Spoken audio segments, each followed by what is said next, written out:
Hi, I'm Sally Lindsay and I'm here to meet a truly awe-inspiring woman.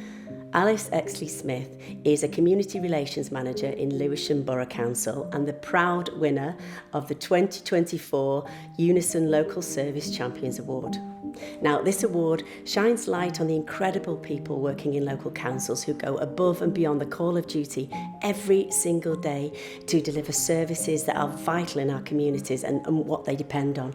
From what I've heard, Alys has been a life-changing influence on her community and countless residents across Lewisham pioneering youth programmes and providing vital support through the COVID pandemic and the ongoing cost of living crisis.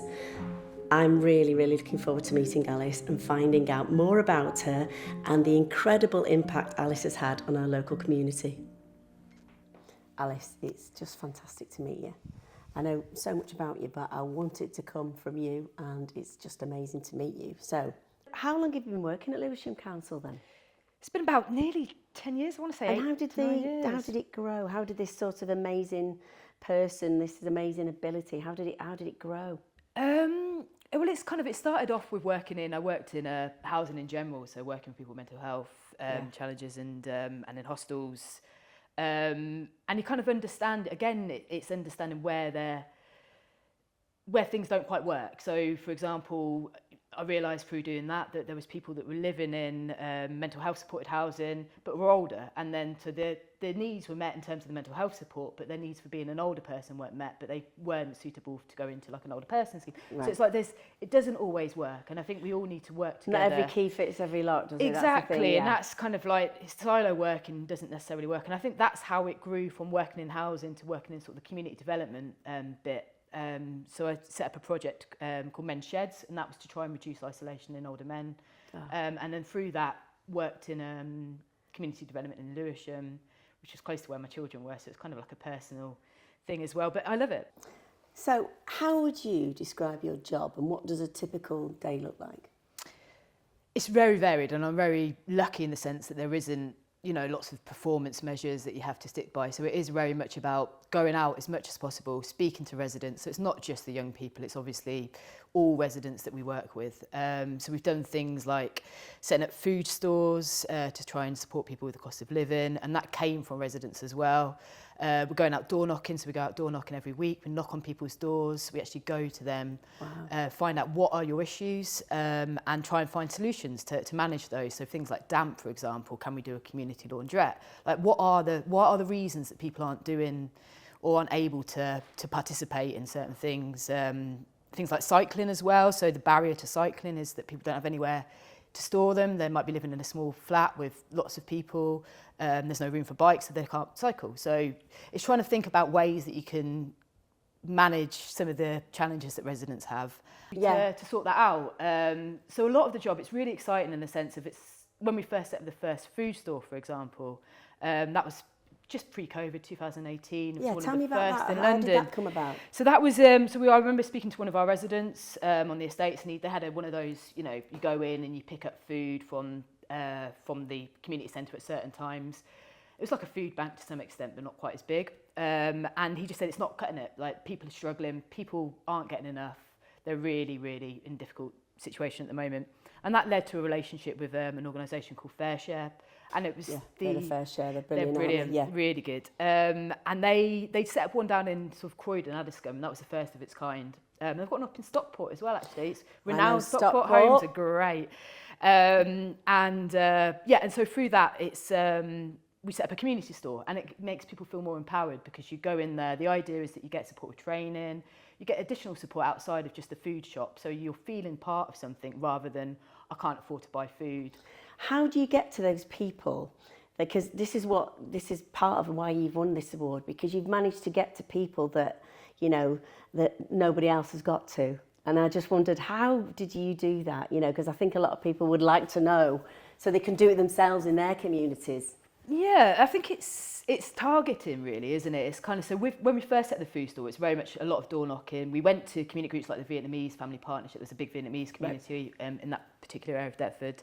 And we were able to talk to them about it, answer any questions, because it's a new thing. People don't know, so people are unsure. Yeah. And people don't like going out of the house sometimes to go and try, because it's, again, that confidence. So it's confidence. kind of, come with us, you know, you can be part of this. It's making it feel like a really positive thing and what you can get from it, and that we really want you to be part of this.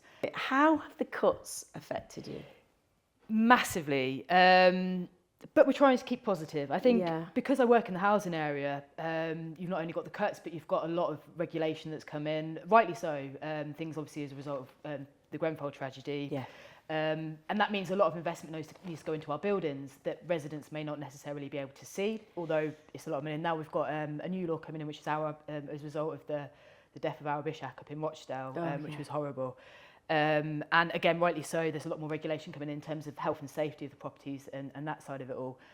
And the implication of the budget cuts means that you can only do kind of the work that you need to do to a certain extent. And, you know, you've got residents who need a new kitchen or need a new bathroom, and we can't afford necessarily to do that across the board. And then, you know, stock's quite old, which makes it even harder to sort of maintain.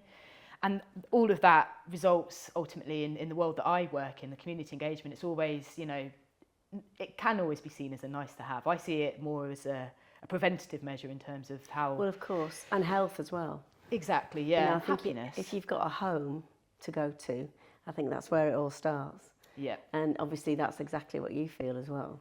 Yeah, absolutely. And it's bringing the community together, but we now have lost our budget completely for the work that we do. There's no core budget, so we now have to go out and try and find money. So for example, for Love to Dance, we now have to try and find the money to pay for that, to take it through to, I think, hopefully to March and get it into the youth services, so you have it sitting somewhere else sort of within the council so it doesn't stop.